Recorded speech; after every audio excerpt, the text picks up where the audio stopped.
Bismillahirrahmanirrahim. Alhamdulillahirabbil alamin. Wassalatu wassalamu ala asyrafil anbiya'i wal mursalin.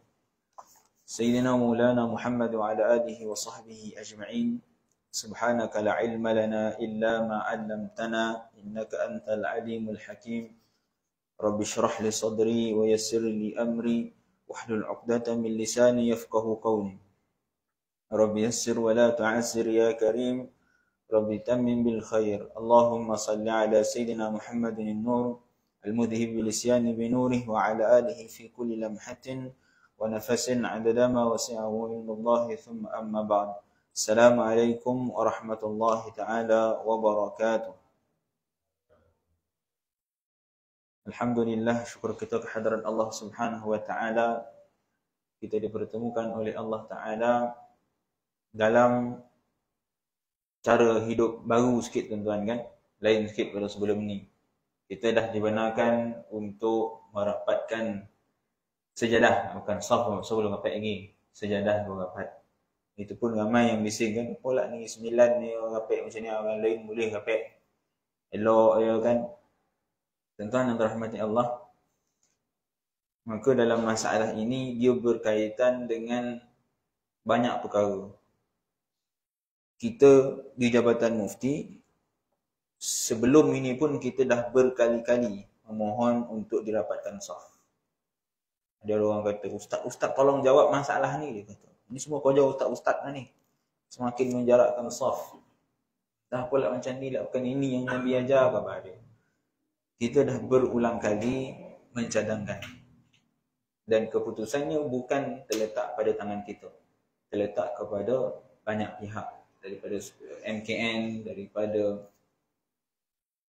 daripada tuanku dan sebagainya. Semua itu terkait dan perlu keizinan dan pandangan daripada mereka. Ala kulli hal tuan-tuan, kita bersyukurlah apa yang kita ada. Mudah-mudahan tak lama lagi kita dapat rapatkan saf seperti biasa. Kita tengok dulu macam mana kan. Kok okey, kita tengok nori lain dulu. Kok nori lain okey, tak naik kes kita pun rapatlah. Jadi janganlah kita terlalu, orang kata, terlalu suka untuk mencari kesalahan, terlalu suka untuk condemn, terlalu suka untuk menjatuhkan orang kan. Baik, tuan-tuan yang dirahmati Allah Subhanahu wa taala, selang beberapa hari lagi kita akan masuk bulan Ramadan, bulan yang kita nanti-nantikan. Sepatutnya esoklah tuan-tuan, walaupun belum ada pengumuman lagi kan. Saya hari ni sepatutnya di PD untuk mencerap anak bulan. Tapi minta izin untuk tak hadir kerana ada kuliah. Dan keputusannya memang tak nampak lah tuan-tuan, cerita kan. Anak bulan memang tak nampak kerana anak bulan sangat muda. Tak silap saya umurnya kurang daripada 8 jam. Pun tak ingat berapa dia punya detail kan.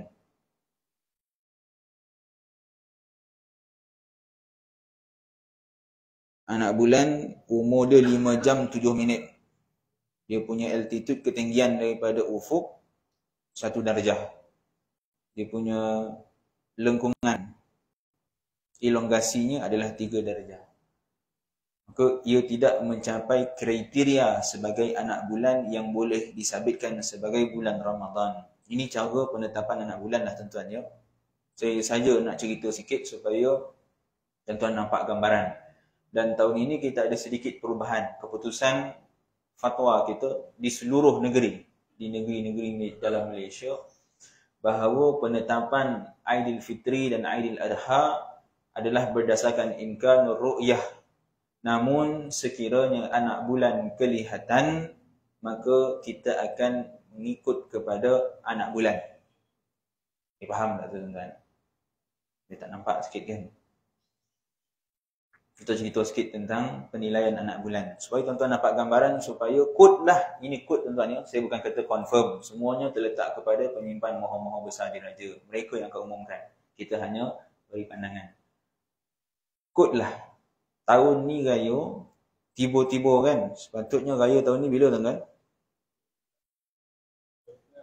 3 hari bulan kan. Dah ingat dah tu kan, 3 hari bulan. Sepatutnya 3 hari bulan. Tapi andai kata 29 hari bulan tiba-tiba nampak anak bulan, maka kita akan raya 2 hari bulan. Anda faham tak tuan-tuan? Jadi ada kemungkinan itu besar untuk raya awal daripada yang sepatutnya. Bukan yang sepatutnya lah, yang kat kalendar tu lah. Kat kalendar tu kata hari 3 hari bulan. Ada kemungkinan 2 hari bulan. Andai kata tiba-tiba berlaku 2 hari bulan, tak adalah tuan-tuan kata, apalah Jabatan Mufti ni tiba-tiba dan gondang tak masak lagi, ayam tak semboleh lagi, dah dikobar raya. Kalendar kata esok tiba-tiba kobar hari ni, supaya kita nampakkan barang. Kerana keputusan fatwa kita itu berubah setiap tahun mengikut kajian penilaian para pakar kita dalam bidang falak dan fatwa lah. Sebelum ini kita menggunakan kaedah imkanur ru'yah. Imkanur ru'yah ni apa? Kita mengikut kepada kadar yang kita putuskan. Sebelum ini kadarnya adalah 238. 2 darjah tinggi anak bulan daripada ufuk, 3 dia punya elongasi daripada matahari, darjah daripada matahari, dan 8 itu adalah umur bagi anak bulan. Cuma penetapan itu telah diubah. Tahun ni adalah tahun baru, banyak berubah tuan-tuan. Saya sebut kepada tuan-tuan, mungkin benda ni ramai yang tak tahu lagi kerana dia masih dalam proses untuk disebarkan. Tapi tuan-tuan orang Mata Mona dapat tahu dulu kan. Kita tahun ni ada 3 zakat fitrah, betul tak? Kau tak tahu? Tahun ni ada 3 zakat fitrah. Orang tanya, apalah tiba-tiba 3 zakat fitrah? Hari ni semua satu, tiba-tiba ni ada 3 pula.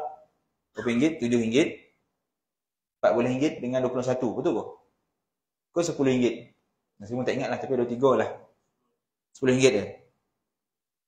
Saya ada gambar yang ambil gambar ramai-ramai tu kan. Mana pelan-pelan 7 ringgit, 10 ringgit dengan 21 ringgit. Ada orang tanya pula ada 3 pula ni. Ni mulalah ni, ini semua tanda akhir zaman dah. Kau nak tanda akhir zaman lagi. Dah kau nak didajjalkan lagi kan. Ini keputusan fatwa tuan-tuan. Kita sebut sebelum ini taghayyurul ahkam bi taghayyuril azminah wal amkinah. Hukum itu dia berubah mengikut zaman.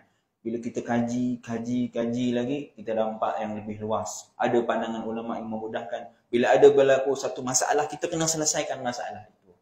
Jadi keputusan untuk menjadikan 3 bayaran zakat fitrah itu adalah berdasarkan kepada mazhab Syafi'i. Dalam mazhab Syafi'i, kita wajib membayar dengan qutul balad. Qutul balad itu apa? Makanan ruji. Makanan yang kita jadikan makanan asasi untuk kita menguatkan badan kita. Itu qutul balad. Dalam mazhab Syafi'i, kita kena bayar guna boreh sebagai qutul balad kita. Tetapi kita mengikut mazhab Hanafi ataupun pandangan yang juga merupakan pandangan ulama dalam mazhab Syafi'i tetapi mutaakhirin. Ulama yang terkemudian dalam mazhab Syafi'i yang membenarkan untuk membayar zakat menggunakan nilai. Oleh itu kita bayar guna RM2. Kenapa kita ada 3 zakat fitrah? Kerana di Malaysia kita ada pelbagai qutul balad. Ada pelbagai jenis makanan ruji. Mungkin ada dalam kalangan kita, dia bukan makanan ruji, dia nasi. Contohnya kan. Makanan ruji dia adalah mi contohnya. Maka itu juga perlu diambil sebagai makanan ruji dan hukum. Lalu ada 3 keputusan makanan ruji di Malaysia. RM7, RM10, RM21. Ustaz, saya nak pilih yang mana? Ni tadi saya tanya Amil pun tengah mengangur. Entah Ustaz, tiba-tiba dia bagi 3, tak tahu saya dah. Maka orang yang bayar zakat fitrah, dia kena tengok keadaan diri dia. Mana yang dia mampu? Ustaz, saya RM7 yang mampu. Kalau Ustaz ambil RM10, tak mampu, saya nak beli baju raya. Contoh kan. Bayarlah RM7. Ustaz, saya duduk lebih. Saya boleh bayar RM10. Bayar RM10. Saya memang tak suka Ustaz kalau yang RM7, RM10. Gondang-gondang ni tak Ustaz. Saya semua nak yang paling tinggi. Berapa paling tinggi? 21. Bayar 21. Kalau kita berkemampuan. Tetapi yang paling afdal RM21. Jadi kalau tuan-tuan nak dapatkan yang paling afdal, bayar RM21. Maka itu adalah yang paling afdal. Cuma kalau tak mampu, boleh ambil 2 pilihan yang kita berikan itu sebagai meraihkan orang yang tak mampu. Mungkin tuan-tuan yang berduit, tuan-tuan kata, alah RM21 takkanlah tak mampu. Tuan-tuan kata, tapi kalau ada orang yang dia tak mampu, RM21 bagi dia sangat banyak. Anak 7 orang. Dia tak mampu, maka dia boleh ambil yang RM7. Kalau tak mampu juga, maka tak wajib baginya zakat fitrah. Dia yang berhak untuk menerima zakat. Begitu juga, tak lama lagi kita ada 3 zon. Zon waktu solat. Sekarang ni ada 2 zon kan. Lepas ni kita ada 3 pula. Ini semua perubahan tuan-tuan tentang fatwa kita. Bila kita buat kajian-kajian, kita dapati pembahagian 2 zon itu kurang tepat. Sudah Ustaz, semayang saya sebelum ni macam mana? Dia nak banyak semayang kan ya. Maka al-ijtihad, kaedah dalam fiqh mengatakan al-ijtihad la yunqad bil ijtihad. Ijtihad yang lama tidak akan terhapus dengan ijtihad yang baru. Yang lama itu juga 2 zon itu ijtihad, yang 3 zon ini juga ijtihad. Ijtihad yang kedua ini tidak akan membatalkan ijtihad yang pertama. Solat kita yang sebelum ini sah dan kita akan mengikut yang lebih baik, iaitu pembahagian 3 zon waktu solat. Begitu juga dengan penetapan Ramadan dan Syawal. Sebelum ini kita menggunakan kriteria 238 yang kita sebutkan tadi. Namun diubah kerana bila dikaji-kaji sebenarnya 238 itu kurang tepat. Yang lebih tepat adalah 3 darjah anak bulan daripada ufuk dan 6.5 dia punya elongasi, dia punya darjah daripada matahari. Itu panjanglah cerita tuan-tuan. Tapi saya nak bagi tuan-tuan gambaran supaya tuan-tuan nampak. Itu adalah kriteria yang terbaru yang diputuskan oleh Mabim. Namun di dalam muzakarah baru-baru ini diputuskan bahawa sekiranya mengikut kriteria anak bulan tak nampak ataupun anak bulan muda, tapi kriteria baru dia dah tak ada lagi umur anak bulan, kita tak peduli berapa pun umur anak bulan, bila nampak anak bulan kita akan puasa, bila nampak anak bulan kita akan raya. Andai kata dia punya darjah itu kurang daripada 3 ataupun dia punya elongasi kurang daripada 6.5, maka kita tetap akan raya dan kita tetap akan puasa. Semuanya bergantung kepada kenampakan anak bulan. Andai kata kalau mengikut perkiraan kriteria tersebut, memang 2 hari bulan tu memang takkan nampak. 29 Ramadan tu memang takkan nampak anak bulan. Itu mengikut kriteria. Tetapi ada kemungkinan yang besar anak bulan boleh timbul, boleh keluar pada ketika itu sehingga kita boleh nampak. Jadi walaupun kriteria kata tak nampak, tiba-tiba kita nampak guna teleskop, maka kita tetap akan raya. Lepas tu raya tahun ni ada kemungkinan. Kemungkinan tuan-tuan, jangan tuan-tuan dah semua cerita kat sekampung kan. Kau nak tahu tak kita raya awal tahun ni? Dah semua risau. Ni macam mana ni malam ni, tahun ni dia terhabis. Dia nak beli macam-macam, nak beli sate, nak beli KFC. Kan? Semuanya bergantung kepada keputusan penyimpan mohon besar-besar diraja.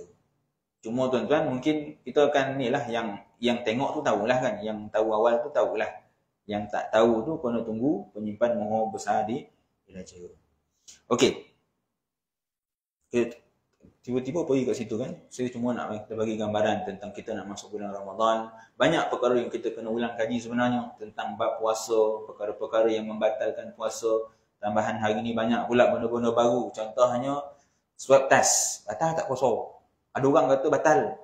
Ada orang kata tak batal. Dah bergaduh dia. Dia kata tak batal ni Ustaz. Setakat ini, keputusan kita di Negeri Sembilan, walaupun tidak ada fatwa yang official kita keluarkan, cuma setakat ini keputusan kita mengikut keputusan pandangan hukum kebangsaan JAKIM, pandangan yang dikeluarkan oleh JAKIM, iaitu swab test tidak membatalkan puasa. Swab test tidak membatalkan puasa. Macam mana pula Ustaz? Bukankah mazhab Syafi'i ngobak, kalau masuk je sesuatu ke dalam rongga, maka ia membatalkan puasa. Kan bonda alah batang tu yang panjang tu dijolok dalam hidung kita sampai mengalir-ngalir air mata. Tapi saya alhamdulillah tuan-tuan tak pernah kena minta-minta, saya tak nak dah tu. Tak sanggup saya tengok dengan cerita orang pun saya tak sanggup, kan? Mudah-mudahan Allah jauhkan kita. Masuk ke dalam rongga kita rasa memang dalam Ustaz. Memang terasa sampai ke mata tu contohnya kan. Itu kan rongga. Kenapa tidak membatalkan puasa? Yang pertama, kajian dibuat daripada pakar-pakar dalam bidang perubatan. Mereka mengatakan bahawa walaupun swab test itu dimasuk ke dalam hidung kita, tetapi ia masih belum melepasi rongga. Ini pandangan daripada pakar kesihatan, bukan saya ngabarkan. Pakar kesihatan mereka mengatakan bahawa swab test yang dimasukkan ke dalam hidung itu masih belum sampai ke rongga. Boleh faham rongga tuan-tuan kan? Rongga ni dalam hidung ni, bukan sini. Lepas tu kita korek hidung, time puasa tak batal puasa. Orang kata, kau korek hidung batal puasa kau. Tak. Korek hidung tak membatalkan puasa selagi mana kita tak jolok sehingga ke rongga dalam ni. Begitu juga korek telinga. Korek telinga tak membatalkan puasa selagi mana kita tak masuk dalam sehingga ke rongga. Bila melepasi rongga, maka barulah membatalkan puasa. Macam tu juga makanan dalam mulut. Tuan-tuan ambil makanan masuk dalam mulut, batal tak puasa? Kan? Makanan mungkinlah kerana dia takut cair. Kita kata pen lah, masuk pen dalam mulut time puasa. Batal tak puasa? Batal masuk makanan dalam sesuatu dalam mulut. Tak. Yang batal masuk ke dalam rongga. Ni rongga dalam ni. Ulama mazhab Syafi'i kata, ada sebahagian kata kha. Kha, bila kita rasa kha tu, itulah rongga. Ada sebahagian kata ha itu juga rongga. Rongga yang zahir. Rongga yang batin ha di dalam ni. Ha, bila kita kata ha, itu rongga batin. Dalam mazhab Syafi'i, kalau melepasi rongga kha, barulah batal puasa. Kahak, batal tak puasa tuan-tuan? Kahak kalau dia dah melepasi rongga kha, kita talan balik, batal puasa. Dia faham tuan-tuan? Ini ramai yang tak faham, ramai yang tak jelas. Kahak jangan ditelan time puasa. Buang. Air liu, batal tak puasa? Dia kumpul-kumpul air liu. Contoh kan? Dia haus. Pagi tak bangun sahur. Dia kumpul air liu, dia tolak. Lega kata dia, contoh kan? Batal tak puasa?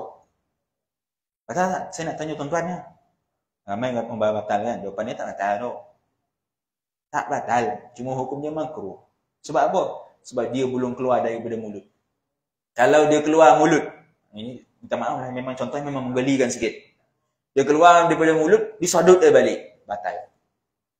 Begitu juga dengan hingus. Hingus dah mengalir-ngalir ni kan. Disodot ke dalam. Batal. Najis. Ini contoh lagi menggelikan lah ni. Najis. Dia buang air. Tak apa tuan-tuan, saya cerita menggelikan sikit ni tuan-tuan. Ini hukum. Ini nama dia hukum. Tak apalah kita tak masuk ni sebab kita nak ulang nak masuk puasa ni kan. Kita buang air. Kan? Tak apa dimakan, minum air kurang, makan buah tak nak. Oreh. Keluar dia. Tiba-tiba anak kat luar kotak pintu. Ayah! Sakit perut, nak berak ke baik contoh kan. Kita yang tengah baru belum habis keluar ni, kita sadut balik, masuk ke dalam. Ini contoh, time puasa ni. Batal ataupun tidak. Kalau tak sengaja, Ustaz, saya terperanjat, Ustaz. Oh, termasuk dia balik, Ustaz. Tak batal. Tapi kalau kita sengaja memasukkannya, maka ia batal. Tak sengaja, tak batal. Kalau sengaja, batal. Begitu juga buasir. Orang ni 9 ni banyak buasir. Makan cili, makan podai, masak lemak cili api kan. Buasir. Batal tak puasa kalau kita punya daging itu masuk kembali. Ataupun kita menolak dia masuk kembali. Batal ataupun tidak? Tak batal. Bahkan dalam mazhab Syafi'i, walaupun jari kita termasuk sekali sikit, maka ia tidak membatalkan puasa kerana itu penyakit. Begitu juga ubat yang dimasukkan daripada dubur. Adakah membatalkan puasa?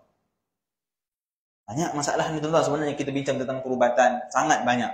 Masuk ubat daripada dubur, batal tak puasa? Mazhab Syafi'i tak batal. Tapi masuk daripada kubul, batal. Masuk ubat daripada dubur tak batal. Masuk daripada kubul, batal. Kita masukkan teleskop melalui dubur contohnya. Maafkan saya, kubul. Dubur melalui kubul dan dubur lah. Dubur pun membatalkan. Sekiranya kita memasukkan teleskop yang panjang, yang nak cek usus tu, ianya juga membatalkan puasa. Maka qada lah tuan-tuan. Sebab benda masukkan teleskop tu bukan buat setiap hari. Sehari, yo. Maka qada lah. Begitu juga dengan inhaler. Inhaler membatalkan puasa. Kita di Negeri Sembilan, pandangan kita, keputusan kita adalah membatalkan puasa. Saya tak cerita negeri lain, kan tuan-tuan mabak. Ustaz, saya tengok poster dekat Facebook mabak tak batal. Ustaz tiba-tiba khabar batal. Itu negeri lain. Kita Negeri Sembilan kena mengikut keputusan fatwa di Negeri Sembilan. Negeri Sembilan mengikut mazhab Syafi'i adalah batal. Begitu juga isap rokok. Ustaz, bukankah dalam mazhab Syafi'i yang membatalkan wuduk itu yang masuk ain? Ain tu apa? Bondok, barang. Asap ain ataupun tidak? Tadi Ustaz kata masuk pen dalam mulut tak batal. Saya masuk rokok tu dalam mulut, bukan masuk dalam rokok, tak saya tolan rokok tu. Contoh kan? Batal tak batal? Jawapannya batal. Berbeza dengan asap yang kita bakar sampah. Ini ada orang persoalkan. Bila kita bakar asap sampah, asap yang banyak tersadut masuk dalam kita punya mulut, masuk dalam rongga.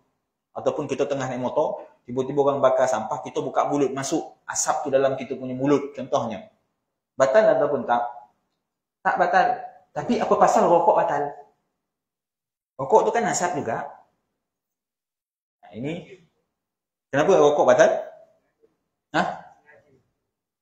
Sengaja. Kalau asap sampah, kalau sengaja pun ia tidak membatalkan. Berbeza dengan rokok. Kerana rokok itu yang masuk dalam badan kita bukan semata-mata asap, tapi adalah nikotin dan barang-barang yang ada dalam rokok itu. Sebab itu ia membatalkan puasa. Apa lagi tuan-tuan?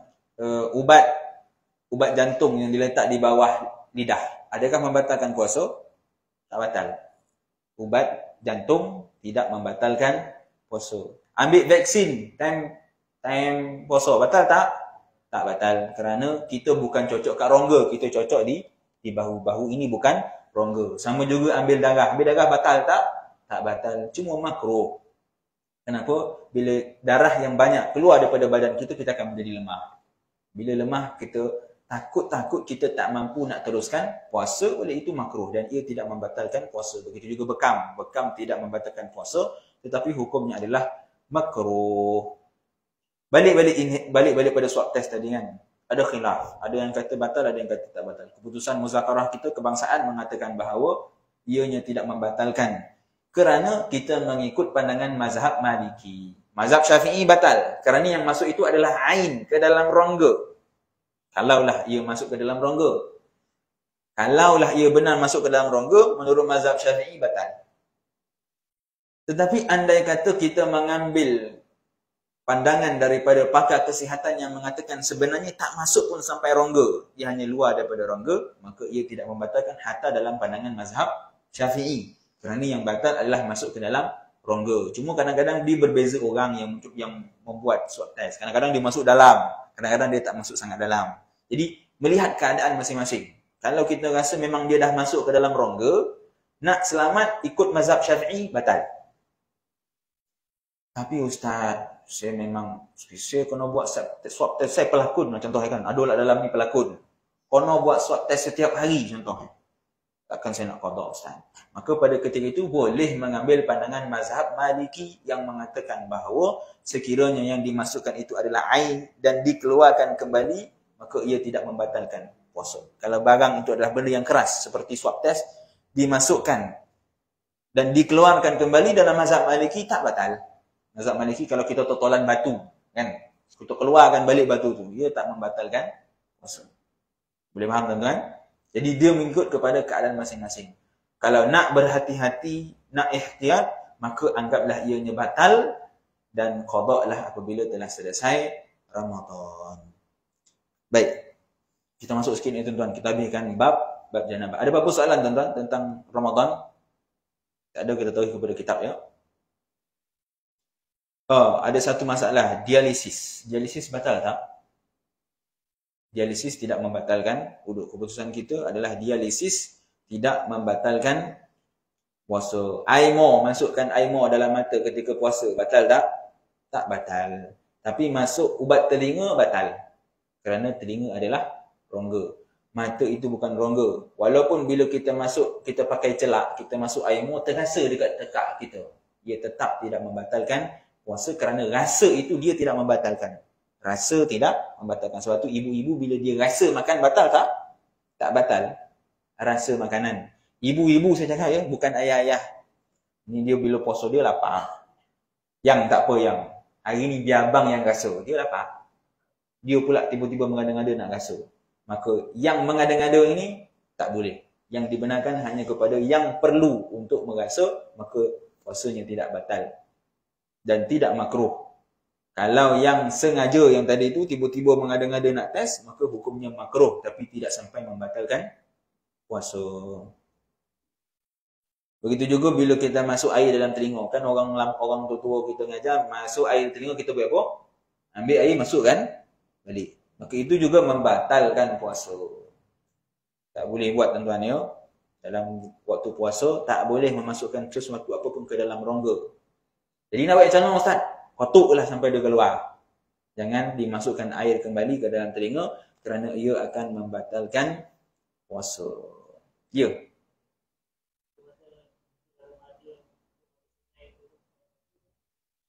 Mandi sungai. Okey, dalam bab mandi, saya cerita bab mandi dulu.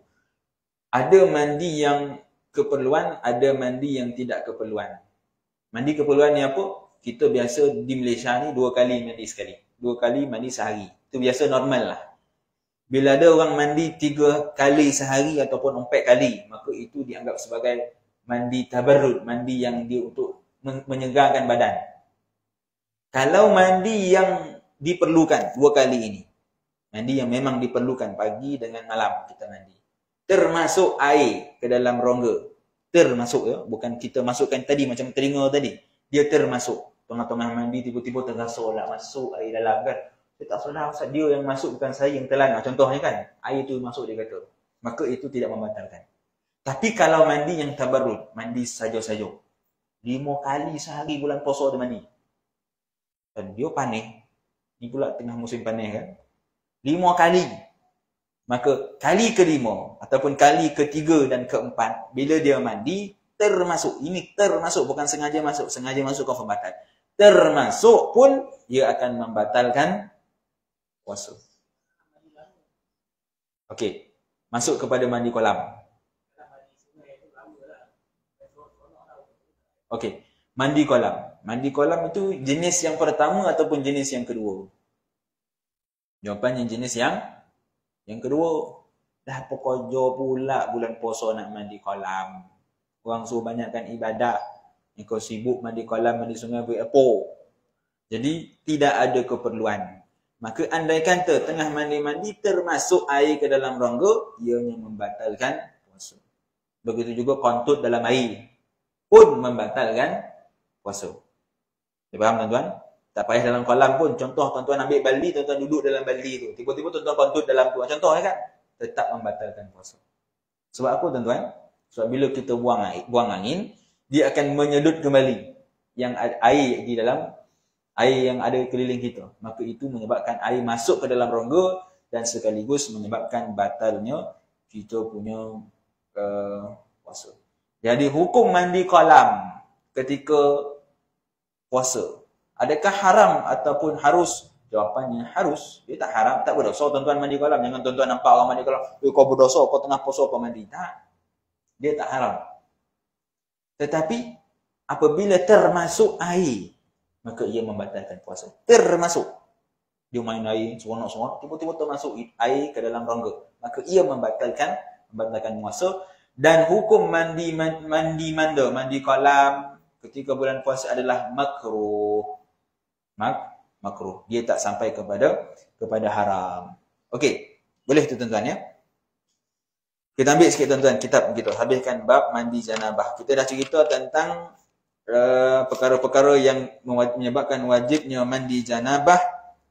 Ada 3 perkara yang mana berkongsi di antara lelaki dan perempuan. Yang pertama iltiqaul khitanain. Yang ini kita jima'. Kemudian yang kedua adalah inzal. Ini istilah yang dah menjadi bahasa Melayu. Inzal. Inzal ni apa? Keluarnya air mani. Maka itu juga menyebabkan wajibnya mandi janabah. Kemudian kata musannif rahimahullah ta'ala, bismillahirrahmanirrahim, qala mu'allif wa nafa'ana bihi wa bi'ulumihi fid dharain amin, wa minal mushtarakil mautu illa fi syahid. Dan antara perkara yang berkongsi di antara lelaki dan perempuan yang menyebabkan wajibnya mandi janabah adalah al-maut, mati, illa fi syahidi, kecuali orang yang mati syahid. Maka orang yang mati syahid haram hukumnya kita mandikan dia. Orang yang mati syahid haram hukumnya kita mandikan dia. Mereka tidak perlu dimandikan. Mereka perlu ditanam dengan pakaian dan darah mereka. Kerana darah itu akan menjadi saksi kepada mereka di hadapan Allah Subhanahu Wa Taala. Cuma syahid ini kena faham. Bukan semua orang yang berperang dikira syahid. Tak. Syahid hanyalah mereka yang berjuang di jalan Allah melawan musuh-musuh Islam. Bukan lawan sesama Islam. Berperang lawan sesama Islam. Macam mana yang berlaku di Syria. Macam mana yang berlaku di negara-negara Timur Tengah. Mati, maka mati itu bukan mati syahid. Dia kena dimandikan, kena disalatkan, dikafan. Dia tak boleh sama dengan orang yang mati syahid. Kerana orang yang mati syahid adalah orang yang berperang di jalan Allah melawan musuh-musuh Islam yang bukan Islam. Itu status untuk mendapat mati syahid. Yakni mati syahid di dunia dan di akhirat. Ada orang yang mati syahid juga, tapi hanya mati syahid di akhirat, bukan di dunia. Contoh dia siapa? Orang yang mati kerana wabak COVID-19 contohnya. Kan orang kata dia mati syahid. Ustaz, dia kena COVID, maknanya dia tak payah mandi kan Ustaz? Tak. Dia juga wajib untuk dimandikan. Cuma kerana dia ada virus, menyebabkan kesukaran untuk dimandikan. Kalau kita mandi, maka virus akan tersebar. Orang yang mandi pun akan kena virus. Oleh itu, keputusan fatwa kita memutuskan untuk mereka tidak dimandikan, sebaliknya mereka ditayamumkan. Walaupun saya secara peribadi kurang setuju, tetapi itulah keputusan fatwa yang telah diputuskan. Itu ada sebab kenapa mereka ditayamumkan. Bukan kerana mereka syahid, tetapi kerana ada virus yang boleh tersebar kalau mereka dilakukan mandi secara normal. Baik. Jadi orang yang mati syahid di akhirat, ibu yang mengandung, yang bersalin, kemudian meninggal dunia. Dia mati syahid. Dia mati syahid, tapi mati syahid ini di akhirat. Orang yang mati syahid hanya di akhirat, maknanya mati syahid di sisi Allah, maka dia wajib dimandi, dikafan dan dikebumikan seperti orang yang biasa. Dia tak sama dengan orang yang mati syahid di jalan Allah. Yang khusus, yang tidak perlu dimandikan, tidak perlu disolatkan ini adalah mereka yang mati syahid di jalan Allah di dunia dan di akhirat. Syahidnya di dunia menjadi syahid dan di akhirat juga menjadi syahid. Ada orang yang dia syahid di dunia tapi tak syahid di akhirat. Siapa dia tuan-tuan? Orang yang juga dia berperang di jalan Allah, melawan musuh yang bukan Islam. Dia memang berperang, memang lawan musuh bukan Islam. Memang musuh bukan Islam tu yang menyerang dia lah. Bukan kita tiba-tiba bunuh orang yang bukan Islam. Itu haram hukumnya. Itu bukan mati syahid. Ini orang yang bukan Islam dan mereka menyerang Islam. Maka pada ketika itu kita berperang. Itu namanya mati syahid. Ada orang yang dia berperang melawan musuh bukan Islam, yang ingin menyerang Islam, dan dia mati. Tetapi matinya hanya mati syahid di dunia, bukan di akhirat. Kenapa? Kerana perjuangan jihadnya itu bukan kerana Allah. Jihadnya untuk dia digelar sebagai as-syahid. Jihadnya supaya orang mengangkat, memuliakan dia. Supaya orang menganggap dia pahlawan. Orang menambatkan dia. Tulis nama dia di batu misalnya untuk memperingatinya. Maka mati seperti ini namanya mati syahid di dunia. Hanya di dunia. Di sisi Allah dia bukan syahid. Tetapi bagaimana keadaan dia? Adakah kita perlu mandikan, kafankan dan sebagainya? Jawapannya, mereka tidak perlu dimandikan dan dikafankan. Cara pengebumian mereka sama seperti orang yang syahid di dunia dan di akhirat. Orang yang memang berjuang di jalan Allah, ikhlas. Sebab apa? Sebab kita tak tahu orang yang berjuang itu, dia ikhlas ataupun tidak. Kita tak boleh nak cek. Oleh itu, semua yang berperang di jalan Allah melawan musuh yang bukan Islam, maka cara bumi dia adalah seperti itu. Cuma penilaian itu akan dibuat oleh Allah Ta'ala. Kalau dia ikhlas, maka dia syahid di dunia dan di akhirat. Tapi kalau dia tidak ikhlas, maka dia hanya syahid di dunia dan tidak di akhirat. Saya berikan sikit tuan-tuan ya. Selesai yang berkongsi di antara lelaki dan perempuan. Kemudian salah satu tukhtassu bihan nisa. 3 yang wajib mandi janabah khusus bagi wanita, tidak bagi lelaki. Yang pertama al-haid, ay ad-damu al-kharij min imra'atin balagat 9 sinin. Darah haid yang keluar daripada wanita yang mencapai umur 9 tahun qamari. Maka wanita seperti ini wajib baginya untuk mandi janabah. Kalau keluar sebelum daripada 9 tahun qamariyah, adakah ia dikira haid? Tidak. Cuma kalaulah dia kurang beberapa hari, maka ia masih dikira sebagai darah haid. Darah haid itu, ini lelaki pun kena tahu, bukan hanya wanita. Kerana lelaki yang akan menjelaskan kepada wanita, lelaki kena faham bila orang rumah dia dalam keadaan haid dan bila keadaan suci. Haid itu dia paling kurang adalah 24 jam. Itu paling kurang. Normalnya 6 hingga ke 7 hari. Dan maksimumnya adalah 15 hari. Kalau keluar darah haid melebihi 15 hari, maka itu namanya darah istihadah. Cuma dalam bab haid ini dia ada perincian. Ada dalam masalah naqa'. Dia dah darah haid, tiba-tiba dia berhenti. Kemudian sambung balik. Maka apa status darahnya? Itu akan dibincangkan dalam bab haid. Kemudian wan nifas, perkara kedua yang mewajibkan khusus bagi wanita untuk mandi janabah adalah nifas. Nifas ini apa? Darah yang keluar ketika selepas melahirkan anak. Ketika melahirkan anak itu namanya wiladah. Setelah melahirkan anak, maka yang keluar itu namanya nifas. Nifas ini paling minimum, paling kurang dia adalah satu lahzah, satu ketika. Dia keluar, lepas tu dia berhenti. Kemudian normalnya dia adalah selama 40 hari. Ini biasa.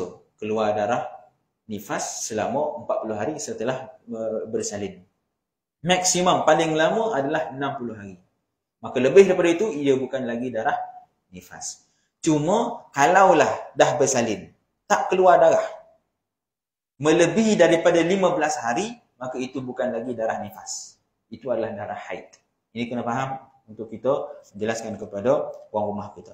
Wa damun kharij aqibal wiladah. Darah yang keluar setelah bersalin. Fa innahu mujibul lil ghusl qat'an, maka ia mewajibkan untuk mandi secara pasti. Seterusnya yang ketiga dan yang terakhir yang mewajibkan khusus bagi perempuan untuk mandi janabah adalah al-wiladah, iaitu melahirkan anak. Al-mashubatu bil balali mujibatun lil ghusl qat'an. Kalau yang keluar dalam keadaan basah, balal, maka ia menyebabkan wajibnya untuk mandi janabah. Ustaz, kalau keluar yang kombar, macam saya kan, keluar kombar, maka bila keluar seorang, adakah wajib pada ketika itu untuk mandi janabah? Bila dah keluar seorang, dah wajib dah untuk mandi janabah. Cuma biasanya kita taklah mandi janabah lepas keluar seorang. Biasanya kita akan keluar dua-dua baru kita mandi. Cuma nak cerita dah wajib ketika keluar yang pertama pun dah wajib. Cuma boleh untuk kita sekalikan pada anak yang kedua ataupun yang ketiga kalau dia kembar tiga. Sama ada yang bersalin secara normal ataupun melalui pembedahan. Kedua-duanya mewajibkan untuk mandi janabah. Wal mujarradatu 'anil balali mujibatun lil ghusli fil asah. Begitu juga orang yang bersalin, wanita yang bersalin dalam keadaan kering, tak ada apa-apa. Maka terdapat khilaf di kalangan mazhab Syafi'i, sebahagian mengatakan bahawa dia perlu mandi janabah, sebahagian kata tak perlu. Tetapi pendapat yang paling kuat dalam mazhab Syafi'i, walaupun dia melahirkan anak dalam keadaan kering, maka ia tetap juga wajib mandi janabah. Begitu juga darah kalau keguguran, kan? Yang keluar itu adalah darah ataupun seketul daging yang belum menjadi anak. Maka pada ketika itu wajib mandi janabah ataupun tidak? Dalam mazhab Syafi'i wajib untuk mandi janabah walaupun yang keluar hanya seketul daging. Wallahu a'lam tuan-tuan. Kita sambung lagi pada pengajian akan datang. Saya mohon maaf jika terkasar bahasa, tersalah bicara. Selamat menyambut bulan Ramadan. Selamat menyambut bulan beribadah, maka perbanyakkanlah beribadah. Mudah-mudahan bulan tarbiyah ini dapat mendidik diri kita untuk menjadi yang lebih baik dan mendapat natijah yang Allah janjikan, iaitu taqwa. Wallahu a'lam tuan-tuan. Kita jumpa lagi pada pengajian akan datang jika diberi izin oleh Allah Subhanahu wa taala. Saya mohon maaf jika ada terkasar bahasa, tersalah bicara. Baik itu datang daripada Allah, kurang lemah itu daripada diri saya sendiri. Hakikatnya keduanya daripada Allah Subhanahu wa taala. Kita tangguh majlis kita dengan tasbih kafarah dan suratul Asr.